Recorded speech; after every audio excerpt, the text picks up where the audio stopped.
Okay, good evening, everyone. I think today's discussion is perhaps the most ambitious one that we will be undertaking, because I'm going to try to not only give like a perspective of why Israel is important historically, kind of in the Jewish perspective on Israel, and why is it so significant, and why is all our hopes and our yearnings throughout these thousands of years that we've been abandoned for Israel, and why it's always been going back to Israel, what's the whole craze all about.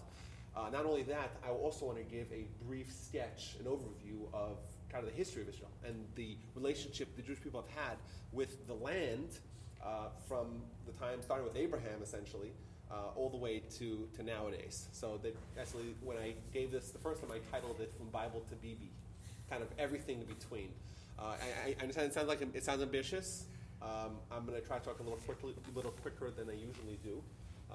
But I think we can do it in the time allotted. So let's start with kind of some of the major ideas that we find in Jewish philosophy regarding the land of Israel and its significance. So we find in the Talmud the following statement: the mitzvah of settling the land of Israel is equal to the rest of the mitzvahs combined. If you have 613 mitzvahs, as we all know, one of them is to live in Israel. That mitzvah equals all 612 of them combined. Now, as a disclaimer, that is not only said about Israel. There's 7 mitzvahs that it says are equal to the rest of the mitzvahs combined. But one of them is living in the land of Israel. And the question that we have to ask is, well, what's so significant? Like, you're living in the land of Israel. You could be living in, I don't know, in Kentucky or in Indonesia. Like, you go there and, you see something special, maybe. I guess it's kind of a remarkable land. It's a remarkable people. But is it that much more remarkable than Egypt? Also very beautiful. What's so special? What's so unique about the land of Israel that makes it something, or a mitzvah that's it's fair to say regarding it that is equal to the rest of the Torah combined? I think that's a good way to kind of approach this subject. So I want to present an idea here. And this is an idea that really is so core and central to Judaism that maybe could justify declaring on the land of Israel that it's equal to the rest, or it's representative, it's archetypical of the land of all the mitzvahs. Just an idea. So I think one of Judaism's great innovations is, perhaps its greatest innovation, is the idea of a convergence between the material, the physical, the mundane, and the spiritual and the holy. We have this obsession with saying brachot, blessings, before we eat food. And eating food is something that all humans, in fact all creatures, have to do. Like, why are we involving any spiritual element to it? And the idea being that when we take an apple, or we take a slice of pizza, and we say a blessing on it, we are changing the nature of the activity from being one that's mundane and to one that's holy. Suddenly we're doing a mitzvah, and that kind of process of taking what could be physical and uplifting it and making it spiritual, making it holy, that is a uniquely Jewish, or one of the unique innovations of Judaism.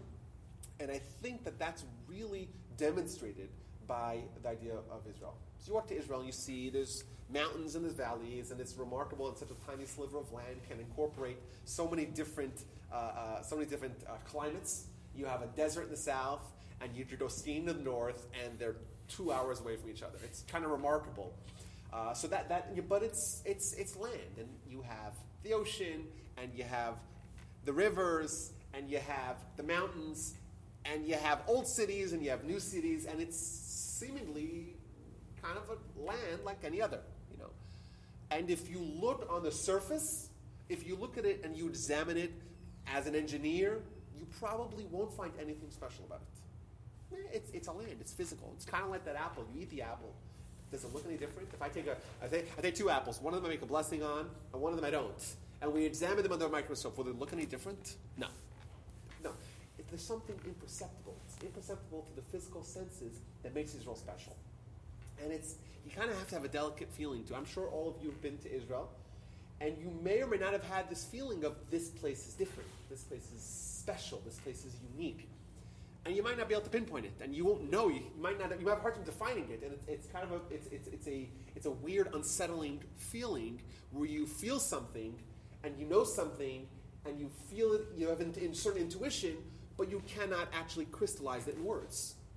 That's the idea of Israel. The idea of Israel is it's a physical land, yet it's touched with the magic of spiritual eternity, and that's why it's been so special. And we have this idea that kind of streams through a lot of other aspects of Jewish life, and that's why we can fairly say that Israel is representative of the Torah at large, because Israel is a physical land. You got to work the land. You have to do agriculture. You have to do laws. You have to put stop signs, like any other land. Yet it has so much spiritual power and potential that you could tap into if you so choose. Now, we also find some interesting facts about Israel. We find in the book of Leviticus, we find a very kind of unique characteristic, which we'll see that kind of has played out historically. The verse says, it's after Moses is preparing the people to go into the land of Israel, and he tells him, you should know the people that currently occupy the land, they're sinners. And the reason why you are being granted entrance and they're being bounced out is because of their sins. And you should know that if you follow their footsteps, you too will be ejected from the land. Not only that, it says the land will vomit you out. It's as if this land has a certain sensitivity that it can sense sin, so to speak, and it just ejects you. And we actually find the pattern through history, and hopefully we'll go through the history tonight. We find patterns wherein at the spiritual lows of the people, when they inhabited the land, that is when forces erupted to kind of kick them out. And I think today, like when we kind of look at Israel today, we think, yeah, Israel's been around since 1948. Okay, the first Zionist Congress was in 1897. We think of it as kind of a new idea. But big picture Jewish history, if you kind of zoom out and you look at the various times that the people have lived there, and they were bounced out, we could kind of chalk this up as another time where the Jewish people are settling the land. And we hope to not make the same mistakes that contributed to the downfall of the previous settlements that the Jewish people have made. And it's kind of, if you look at the big patterns of what kind of dominated the people at the time that they were ejected from the land, we could see kind of the model or the mode in which Jewish life in Israel flourishes, and unfortunately the realities that set in when there's a departure from that kind of behavior. Additionally, some other cool tidbits before we get into history, we find an idea of very widespread. Go ahead, Gil. Can we get it? Can we explain the? You said that there's times, things that happen. Yeah, I'm going to go through the whole history. Yes, okay. Yes. There's this essentially 3, maybe 4 major times of tremendous tumults in the land of Israel, and they follow a very distinct pattern. And I think, by the way, the state of Israel and the founding and Zionism was almost a direct opposite, polar opposite of the kind of attitudes that permeated the Jewish communities at that time, which is remarkable because we think of the connection between religion and Zionism. It wasn't always a very pleasant one, yet it was kind of harmonious, ironically, and that is a departure from the realities that existed during the times where the Jewish people were unfortunately bounced out of the land. So we'll get into that into more detail. But to me, that's the central theme. The central theme is that there's something about the land that just innately kind of rejects a certain kind of Jewish nation, and the nation in a different phase, in a different kind of mode of existence, flourishes there. Okay, so a few more cool tidbits or vignettes about the land of Israel to kind of just calibrate our thoughts towards what is so special about this land. We find in the concept of divine conduits. So when we say that the Almighty created the world, so there's a kind of a big divide between the way you could have two people that both believe in God, and the Jewish definition of God extends beyond the idea of a creator. We have a creator, but we also have the idea of a sustainer. God continually sustains humanity and the entire universe, really. And we have this idea in the more kind of, I guess, esoteric elements of Jewish philosophy where we talk about the idea of a malach, of an angel, or a sar, which is more like a minister, who is in charge of delivering this vitality to the world. And every nation has its own kind of minister, representative, that is the pipe that delivers kind of God's lifeline to the land. For example, we find this struggle that Jacob has with the angel. And that's the angel of Esau. So what does it mean, the angel of Esau? It means that the nation that Esau was going to bring about, they have a certain spiritual, sister that is going in charge of delivering God's goodness or lifeblood to that nation. And every nation, France has one, and England has one, and Spain has one, and Argentina has one, and right? And then it says the land of Israel. Who is the angel in charge of administering goodness, life to the land of Israel? Einei Hashem lekecha, the eyes of God are always over the land of Israel. Israel has no buffer. Israel does not have this atmospheric conduit that delivers God's goodness. We have a direct relationship with God. Thus, the opportunity, the sense of spiritual connection is greater. And additionally, the response, the negative response, when the Jewish people are kind of deviating away from what they need to do, is that much harsher and that much more severe and immediate. So there's a very low tolerance for an imperfect Jewish community in Israel. And lastly, I want to just kind of talk one more point before we get into history, is that we find the Jewish people leave Egypt, and 49 days later they're around the mountain, they get the Torah. Now, they get the Torah, they have prophecy, they have 10 commandments. This is the most significant event in all of human history. And how long did they need to prepare? 49 days. Yet to go into the land of Israel, they needed 40 years. It seems like this entire process of the wilderness, everything that happened during those 40 years, was all a preparation for them to go in the land of Israel. You read Deuteronomy. Essentially, Deuteronomy is the last will and testament of Moses. He's preparing the nation for going into the land of Israel.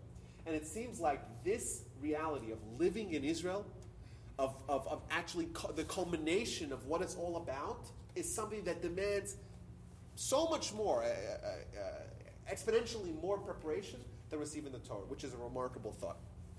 Either way, let's quickly get into the history. So they get into the land of Israel. What do they find? Right? Moses is dead. Joshua is the leader. They enter the land of Israel. There's 7 nations.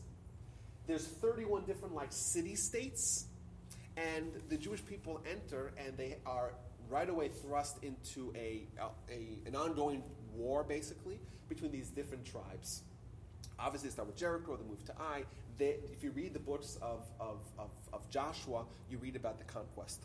They have a 14-year conquest of the land, and then they begin to settle the land. And in fact, we know that the different sections of Israel, even to this day, are called after different tribes of Israel. Because the way Israel was parceled out was that every tribe got a parcel of land or a section of land, and the people of that tribe lived in that part of the land. And to this day, we have Judah, right? That's called Judah and Samaria. It's Yehuda v'Shomron. That is because of the names of the people that lived there. And we have the Dan and the different parts of the land still till this day in Jewish in the Jewish vernacular are called after the tribes that occupied them. So they capture the land. There's ongoing battles. We know if you read the book of Shoftim, of Judges, which essentially spans roughly 400 years after the entrance of the land of Israel, until we finally meet the great kings of Israel. So you have 400 years of Jewish occupation of the land. Occupation is a bad word, let's scratch that. Jewish settlement or civilization or living in the land, and there's no king. And the leadership structure is that the spiritual leader is the judge. So we have a string of 16 judges. We even have female judges, which is interesting because we're way ahead of the curve with regards to equality. It seems like leadership in Judaism is a meritocracy. Israel had a prime minister, a female prime minister in the 60s, which is remarkable. And we had a Jewish leader. She was the leader, Deborah, 2,900 years ago, which is just remarkable. But this was a time, this 400 years, if you read about it, if you want to read about it more in detail, look at the book of Judges. These years are marked by chaos. There's no king. You are constantly sparring with the neighbors, primarily the Philistines. The Philistines, by the way, are a seafaring or coastal group that were the arch enemies of the Jewish people at that time. We know the great stories of Samson. Samson was one of the judges. He's a great mighty warrior, and he takes the jawbone of a donkey, and he goes and he slaughters 100 Philistines. But that's what it was. It was open warfare, essentially, for a large part of the time. And they captured him, and they gouged out his eyes, and it was disaster. But that was the reality that they emerged to. And by the way, an important note that maybe Sam is more Sam's territory than mine, but the ancient Philistines that Samson sparred with, those people are long, long gone. In the year 135 of the Common Era, so about 1,000 years after the Philistines are already done with, a fellow by the name of Hadrian, this is the Romans, I know we're skipping ahead here, but just bear with me here. Hadrian, the Roman emperor, he renames the land of Israel from calling it Judah, or Israel, as it was called by the Jews, to Philistimia. Now, why did he do that? He did that because he gave Jewish, non-Jewish names to every part of the land of Israel as part of his Shema, his attempt to de-Jewify Israel. Thus, the city of Jerusalem is renamed Aelia Capitolina. What? It doesn't sound like Jerusalem, right? But that is the Roman name of the land. He renames a city, Shechem, the biblical city of Shechem, the ones where Jacob and Jacob's two sons went and slaughtered everyone 2 days after their circumcision. Yeah. That one, where Joseph is buried, it's called Shechem. But today, if you look on the map, it's called Nablus. Now, why is it called Nablus? What happened? How did that name change? Because Hadrian renamed Shechem Neopolis, which means new city. As we know, the Arabs cannot say the P sound. So Neopolis becomes Nablus with B. But what's interesting, like for the discussions of the legitimacy of Israel's claim, or the Jewish people's claim to the land of Israel, just the fact that it was called Palestine, or the British mandate revived the term that was dead for thousands of years when they recalled the land of Palestine. That doesn't mean that the Palestinians today are the same Philistines that Samson sparred with. That's absolutely a fallacy. It's a myth. It doesn't exist. Either way, we have, during this time of the Judges, we have a reality where there's a certain sense of anarchy. If you look at the last sentence, the very last sentence in the book of Judges, it says that during that time there were no kings. Ish hayashar be'enav yaseh. Everyone did what they thought was right. It's a certain sense of anarchy. That's how we view that kind of period of that time. Either way, the last of the Judges is a very pivotal character in Jewish history, a fellow by the name of Samuel. And Samuel is the one who's going to anoint the first king of Israel. Who here knows what the first king of Israel is? Saul. That's absolutely correct. And who's Saul? Saul was a really tall man, head and shoulders above the people. He was the greatest scholar and the greatest warrior, the prototypical leader of men, you would think. Charismatic, talented in every way, the great scholar, the great warrior, we couldn't come up with the cookie-cutter image of what a great leader is. And who here knows how long the reign of Saul lasted? Shnatayim. A mere 2 years. Why is that? Huh? Shnatayim. Shaul HaMelech. Saul, Shaul. His lasted 2 years. Why is that? Because he was tasked by the prophet, by Samuel, go and exterminate the nation of Amalek. And Saul kind of didn't listen, and he allowed the animals, and he allowed some people to survive, and we know that the king survived as well, and that line would eventually continue, and that would bear Haman. I'm willing to bet anything I own that Hitler is a descendant of Amalek. And that one mistake cost him his kingdom. And that engendered this reality where you have Samuel saying to Saul, you're not the king anymore. You have the palace, right? You have the army. You have the crown. You have everything. Everyone thinks that you're the king, but in God's eyes, you're not the king. And he goes and he finds some clown, some redhead whose brothers would do like this to him with their hands. And he says, okay, David, you're the king. And he pours the oil in his head. By the way, pouring the oil in the head. Another quick, important historical piece. Pouring the oil in the head or anointing. That was the ancient practice of coronation. If you want to coronate a king or you want to consecrate anything of holiness, you pour oil in it. And in fact, the Torah talks about the special oil potion that they would make called the Shemen HaMishcha, the oil of anointment, that they would pour on top of the heads of the Kohanes, on top of the vestments of the temple, the vessels in the temple, and the kings. And the word for that in Hebrew is Mashuach or Mashiach. King David is called Mashiach or Messiah. Not because he was the Messiah, because all kings were called the Messiah, because that means to have the oil poured on your head. And the Greek word for anointed is Christos. Christos, which the word Christ doesn't mean God or Son of God or any of that nonsense. All it means is anointed one. So that's kind of a cool, important historical tidbit, a reality, what the word comes from, what it means. Either way, King David is what we view as the model king. And in fact, from the time of King David onward, all legitimate kings of Israel are going to be direct descendants of King David, what's called the Davidic line. And any king of Israel who is not a direct descendant of David is not a legitimate king by Jewish law. And what's interesting, this is another very important, peculiarity of history, where King Saul was the prototypical leader. Very tall, very handsome, charismatic, great Torah scholar. And King David, his own family, his brothers said, this guy is not worthy of being the king. His own family, could you imagine? Who would support a man who's found?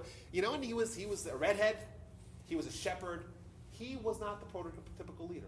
But we find again and again in Jewish history that leadership and even redemption and greatness does not necessarily come from the most expected of individuals. We find we'll talk about Herzl. Herzl was someone who did not give his son a bris milah, a circumcision, which, as you mentioned last week, that's the very basic. His son did not have a bar mitzvah. And it's puzzling. Like, is the leadership of this next movement of what's going to save the Jewish people, it's going to come from someone who is so distant from Jewish life and practice and tradition? He didn't speak Hebrew. He didn't observe anything. His own children converted to Christianity. He himself in 1890, he opined that the best solution for the Jewish people to be accepted in Europe is mass conversion to Christianity. You know that? Cool factoid. Theodor Herzl, 1890, a mere 7 years before the first Zionist Congress, he theorized that the only way for the Jewish people to be accepted is mass conversion to Christianity. This is the guy who's going to lead us to the Promised Land? And lo and behold, he kind of did. Whether you like him or not, he died obviously in 1904 or 05, I don't remember exactly. But either way, he was kind of the one. He developed the movement. And it's kind of bizarre, and you find this again and again. Sometimes the leaders are not the ones that we would point to as being, these are people that are worthy of leadership. And that we see with David. And David is the one, by the way, who's going to complete the conquest. It took 400 years from the times of Joshua to David, where David finally captured Jerusalem. He was the one who purchased, actually, Temple Mount. He wanted to buy. He didn't want to conquest. He didn't want to conquer. He wanted to buy it because he wanted to make sure that the claim on it was unquestioned. He wouldn't get to build a temple. That would be his son Solomon. But either way, this is the high point of Jewish life. If you had to ask, what is the model Jewish nation? What is us in our best kind of environment? Where we're united. We're united in where we live, in land. We have great leadership. We have righteous kind of fulfillment of the Torah mission. It's the times of David and Solomon, those 80 years. David was a king for 40 years. His son Solomon assumed the throne at the age of 12, and he was king until he died at the age of 52. So those 80 years mark the high point of Jewish life, I would say. Since in fact, the Talmud says that during those 80 years, things were so good for the Jews that they didn't accept any converts. Why? Because there was the risk of someone coming and saying, oh, I want to convert, but not sincerely, because they want to just join the party. It was so good for the Jews. They had material wealth, they had spiritual wealth, they had unity, they had everything. They had the whole land, they had peace, they had stability, they had prosperity, they had everything. And then, of course, who wouldn't want to join? So they didn't accept converts till afterwards. Till things got a little worse, then we'll see who's sincere and who's not. Either way, Solomon is the one who built the temple. We have many artifacts even to this day. If you go to Jerusalem, you see we have archaeological discoveries, we have material discoveries, we have many, many, many remnants of this temple. Solomon builds the temple. And then Solomon dies at the age of 52, and then disaster happens. And this marks kind of the first downfall of Israel and Jerusalem. After Solomon's death, his son, whose name is Rehoboam, becomes king.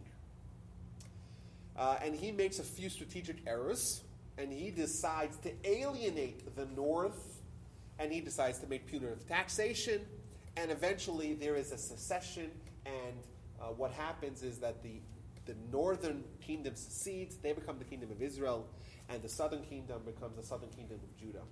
And this is a tremendously unfortunate reality where what was so positive and promising kind of just evaporated almost. And all we have is, in fact, 19 years where the temple was standing and the nation was undivided. Once there's the division, it really spirals very, very fast out of control. In fact, the northern kingdom became a kingdom, a Jewish kingdom that embraced idolatry. And in fact, all the kings of the north, they all were idolaters. And in fact, Yerovam, the first of them, he built a temple for the idol Baal. Why? Because the people of the north wanted to go join the pilgrimage to the temple, because that's what they were always doing. They finally built the temple in Jerusalem. Solomon finally did it. Well, they all wanted to go. They made a pilgrimage every year. And now there's two nations. And he doesn't want them to be influenced. He wants to maintain his power. So he says, you know what? You can't go down south.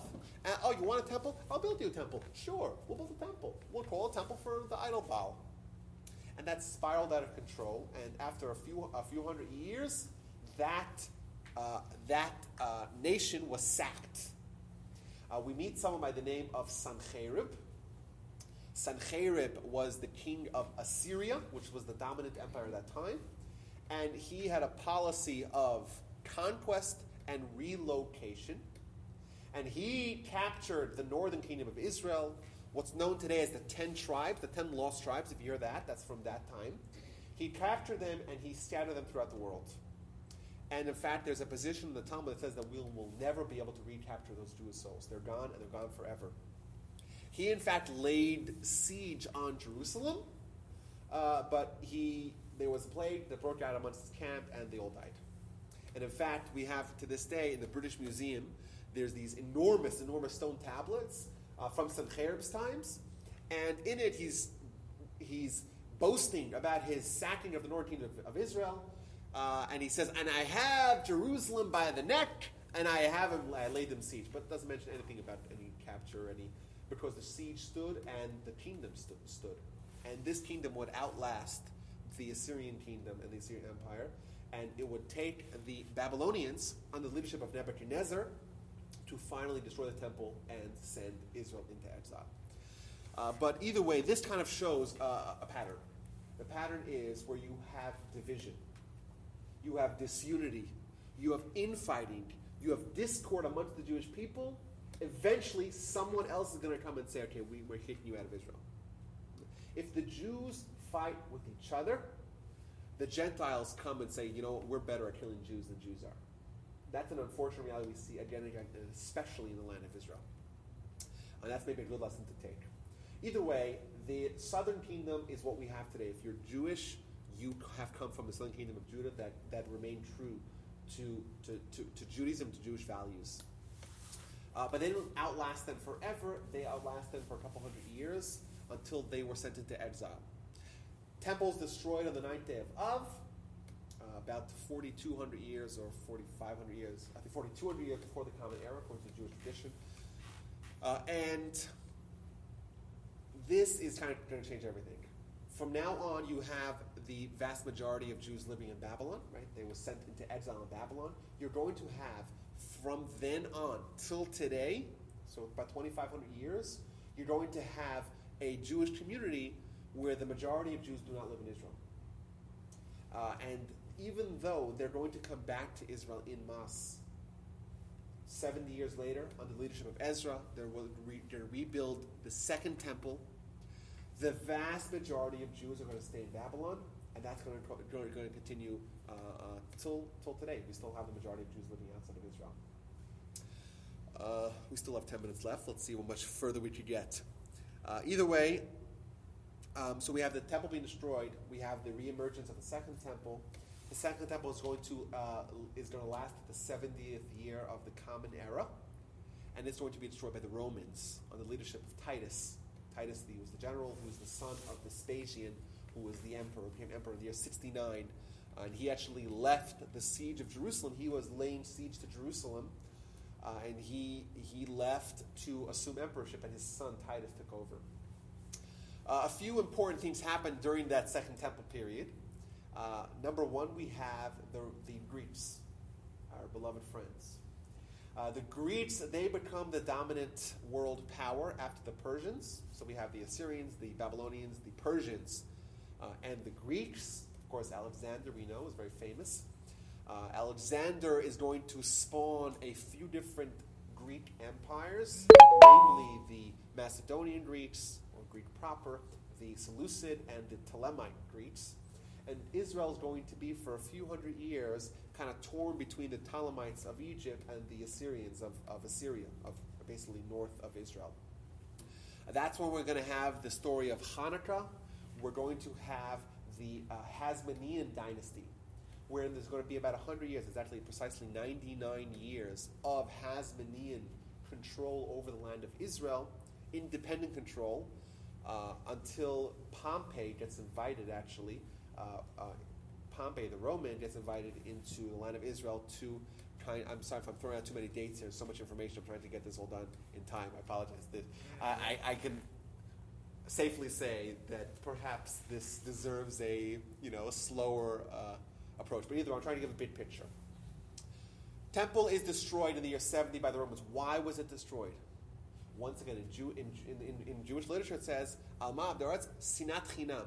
Senseless hatred from one Jew to another Jew. Once again, we point to disunity, discord, infighting, factionalism, sectarianism amongst the Jewish people as the main cause for the destruction of the temple. Why? There were so many different groups. You had the Sadducees, you had the Hellenists, you had the Baitusim, another group that we don't know so much about. We have the Essenes, we had the Pharisees, we had the Sicarium, we had the Brionim, so many different groups. Each one was fighting, each one was sabotaging each other, each one was slaughtering each other, and eventually the Romans came and they just slaughtered everyone. They didn't care about anything, and that destruction kind of had its after effects, kind of like you would have if you have an earthquake, and then 2 days later you have another earthquake.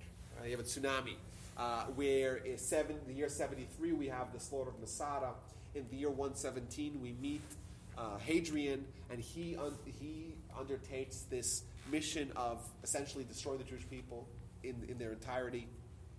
That brings about the Bar Kokhba revolt of the year 132, a sliver of 3 years where the Jews managed to get the Romans out of Israel, and the half sovereignty and mint coins, and in fact the coins that we have in Israel today are replicas of the coins that were minted under the leadership of Bar Kokhba from the year 132 to 135.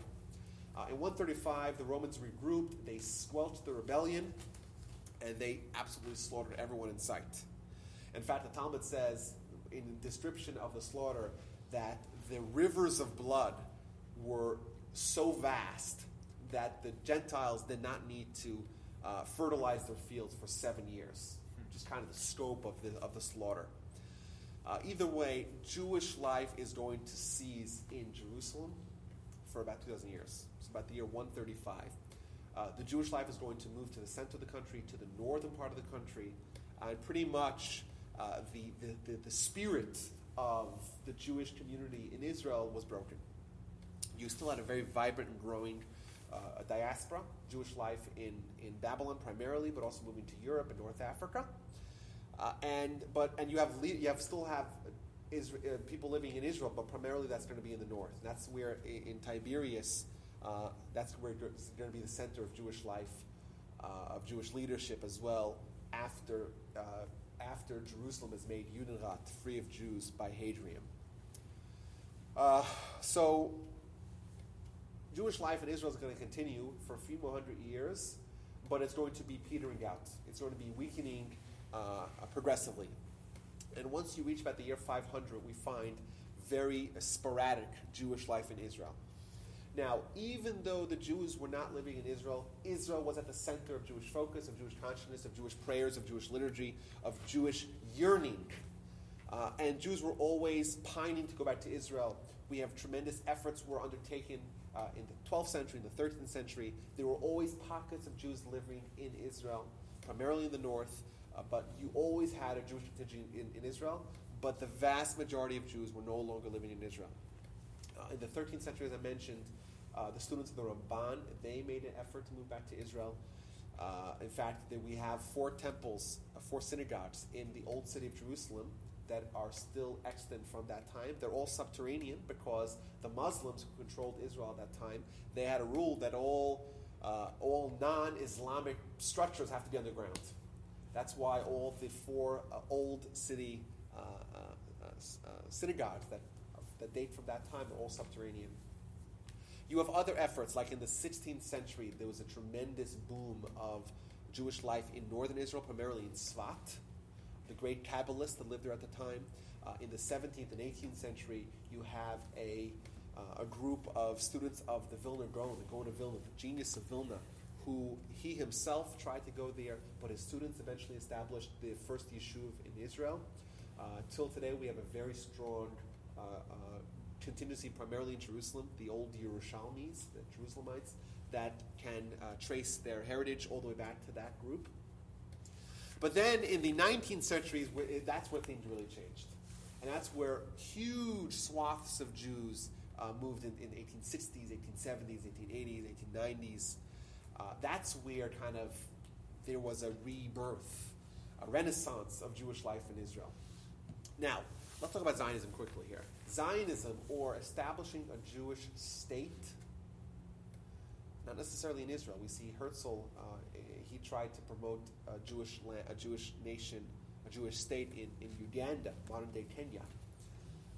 But the idea of establishing a Jewish homeland is not new at all. And in fact, in 1825, there was an effort to make the Grand Island, which is that small little island next to Niagara Falls, to make that the Jewish state, which is just insane, remarkable. I don't know, we have no words to describe that. Either way, things became very difficult for the Jewish people. We still have a very significant Jewish life in the Middle East. Primarily, the Jews are living in North Africa and in Europe. Things were not good for the Jews in Europe almost at any point of the last millennium. But things were getting worse, because even though things were kind of getting better, you have the Jewish people were finally allowed to have citizenship in the beginning of the 19th century. They're allowed to own land. But anti-Semitism was so ubiquitous and so ferocious that there was a feeling of inevitability. We have to kind of do something on our own. And we know the backstory of Herzl. Herzl was a highly assimilated, very intellectual, very charismatic, very driven, very handsome, very tall, very massive beard, but like stunning hair and everything. Lots of bravado and whatnot. But he was a Jew who was kind of the modern Jew. He was a journalist. He didn't observe any Jewish practice, nothing. But something was awakened with him in 1894 during the Dreyfus trial. The Dreyfus trial was a trial of who was a colonel, I think, in the French army. He was accused of selling secrets to Germany, and it was clear to everyone that it was bogus, it was fabricated, and people were parading him through the street, screaming "Death to the Jews! Death to the Jews!" Like, what happened? What happened to the modern, evolved culture that we were supposed to have in Europe? And there was a young journalist there, Herzl. He was in his 30s, and to him, this kind of woke up something within him, and he got this spirit and this effort to say this has to change. He wrote a book, a very small book called Der Judenstaat, which means the Jewish state. And he began this effort, and he took on this titanic responsibility of saying, I'm going to lead this nation to Israel or to some land, and we're going to build a state. We're no longer going to be beholden to anyone else. Now, just to bring back to the original point and the original theme that I wanted to kind of hone upon or revisit again and again. Herzl was an assimilated Jew. When I mean assimilated, it means that he was Jewish in name only. There's doubts whether or not his wife, Julia, was even Jewish. We know his sons converted to Christianity. His son, Hans. He didn't give his own son a bris, a circumcision. He didn't give him bar mitzvah, even though he himself had both of those, Theodore. Where did this come from is one of the great mysteries of Zionism. Where did this effort? Now, Herzl, we think of Herzl, we see post facto. Herzl invested his life, his energy, his family money, which there was a lot of, into this idea. He went bankrupt over Zionism. He met with heads of state. He galvanized the masses to bring them to the land. But this is an example, I think, of a certain convergence of very, very disparate Jews. Who were Zionists? Who supported Zionism? Who rejected Zionism? There were two kind of supporters of Zionism, and there were kind of two people that opposed Zionism. The two supporters of Zionism were people like Herzl, people that were kind of highbrowed, aristocratic, very intelligent, kind of the, I would say like the more intellectual elites that understood intellectually that this has to change. But these were people that were very distant from traditional Judaism. That was one faction of Zionism, and that faction exists today. And there's an entirely different faction, and that were the very religious Jews, probably a little bit less sophisticated, peasants, many of them. They were very much attached to the idea of Israel, of fulfilling the prophecies, of going back to the land that we pray for every day. Herzl didn't pray. He couldn't read Hebrew, much less he didn't pray. But there was an entirely other faction of people that they saw in Zionism a fulfillment of a certain messianic promise that they were living and they were praying for. And that's a radically different approach toward Zionism. And these two very different, very disparate factions came together. And to me, this is remarkable. This is an example of a Jewish communities uniting behind one cause. And I would say the exact opposite of Israel in its worst of times, where Israel had different groups warring. Here is different groups coming together. And I think even today, by the way, even today, you have a tremendous divide between the various groups in Israel, in the populace, and the Knesset, where you have some of them that are, we would call more pragmatic, that would argue for maybe giving up land, giving up territory for peace, and that seems like a very rational argument. And then you have kind of the settler community that they say we can't give up 1 inch of the land of Israel, no matter what. And it's kind of puzzling if you look at it in a vacuum and you say, what's the deal? Why are there such different approaches amongst one nation? Well, the answer is that this is essentially one nation, but two ideologies in Zionism. You have one of them that has more religious Zionism, and to them, it's sacrosanct every inch of land. You can't give it up for nothing. And then you have the Herzl, the more secular Zionists, that, like we see, Herzl himself, like he wasn't about Israel. It wasn't about restoring the Jewish homeland. It was about, having a land for very pragmatic reasons. And those people, okay, if giving up land is going to give us peace, then that seems like a very reasonable argument.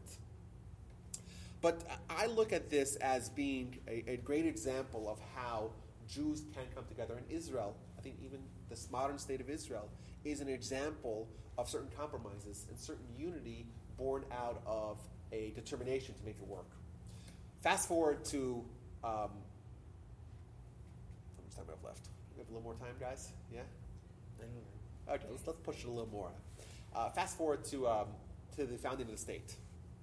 At the founding of the state, if you were to look at what the realities were on the ground, you would make a good case for civil war breaking out. You had the Haganah and the Irgun, two groups that were essentially both trying to reach the same end, but that were slaughtering each other. Not would say slaughtering each other, but that was not out of the question. You have religious Jews, you have Holocaust survivors, you have people coming from every different place. And I think that there was very, very visionary leaders that we had at the founding of the state that managed to maneuver and kind of just ensure that Israel will remain one state, united, despite being composed of so many different kinds of Jews. And I think even now, progressively, as we move on, of course, we have the first 30 years of Israel. It's dominated by the very left wing, almost communist. For sure socialist, but almost communist. The idea of a commune that's a kibbutz. The kibbutz is a commune. That is the ideology that dominates Israel. And then you meet kind of Menachem Begin in the year 1977, becomes prime minister, and that's kind of the way it's been since then, where the right wing has been almost entirely in power since then. But you see kind of things settling, and you see a nation kind of uniting under the idea of Israel. And Israel bringing vast majorities of Jews toward the land. You know, we have Israel being founded with 600,000 people, and now there's 6 million Jews in Israel. And they faced some certain existential threats like the 67 war. The 67 war, almost every rational observer of the realities on the ground argued that Israel was going to be destroyed after 19 years. Right? Nasser, the president of Egypt, publicly declared on May 27, 1967, my one goal is the unmitigated destruction of the land of the state of Israel. We're going to push Israel into the sea. And remarkably, miraculously, Israel won a renowned, they trounced them. I'm trying to think where I think I mixed two words together. Resounding and trouncing, that's why I mixed together. A resounding victory by trouncing their enemies, which is remarkable. And you know, yes, Israel has issues. Israel has its infighting as well. But I think today, more than ever, Israel is becoming progressively closer to what the ideal has to be. That is a nation in the land of Israel with a certain sensibility towards what it means, the historical perspective of what this means, the sensitivity to ensure that Israel retains its Jewish identity and what it means to be Jewish, and the link that we have to the great Jewish communities that lived in the land of Israel previously. And 1996, the first Israeli-born prime minister was elected, and his name was Benjamin Netanyahu. And it was actually a surprise. Everyone thought that Peres was going to win, but Peres, as we know, loses almost everything that he tried. He lost every time. Every election he lost. The only election he won was at the age of 85 to become the president of the land, which is not elected by the populace. It's elected by the 120 members of the Knesset.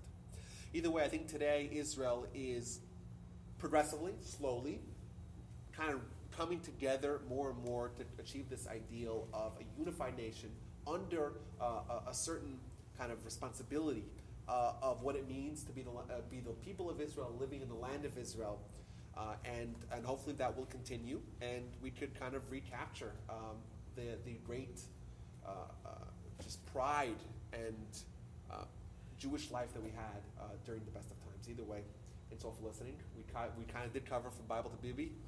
Question, yes. So to sum it up, I guess you said that the downfall or whatever was really when there was disunity in the Jewish nation. I would say that's a very fair argument. Yes, that is a pattern that repeats itself again and again. And I think today a lot of people disagree with me. By the way, a lot of people just point to how much infighting that there is today. But they should get a historical perspective to read what it was like in the beginning of this of the first century of the Common Era. Just read what was going on with the Biryonim and the Sicarim and all the different groups that existed then. It's very good now. The fact that Israel is even considering a bill which would label Israel a Jewish state and talk about Israeli law being inspired by the Torah law, by Jewish law, and Hebrew being the only language, getting rid of Arabic, and just not just making the idea of giving up Jerusalem non-negotiable. Like, those are trends that are very much in favor of this kind of development into what Israel ought to be. And I think that's happening. It's not necessarily evident because it's happening very slowly. But if you look at the way it is today, the way it was, just the composition and the realities that existed at the foundation of the state, and certainly at the foundation of Zionism, it's come a long way, and that's a good thing. Either way, any other questions? Fantastic, everyone. Sorry for overstaying my 9 minutes. Not terrible. Great, that was awesome. Yes, thank you. I appreciate that.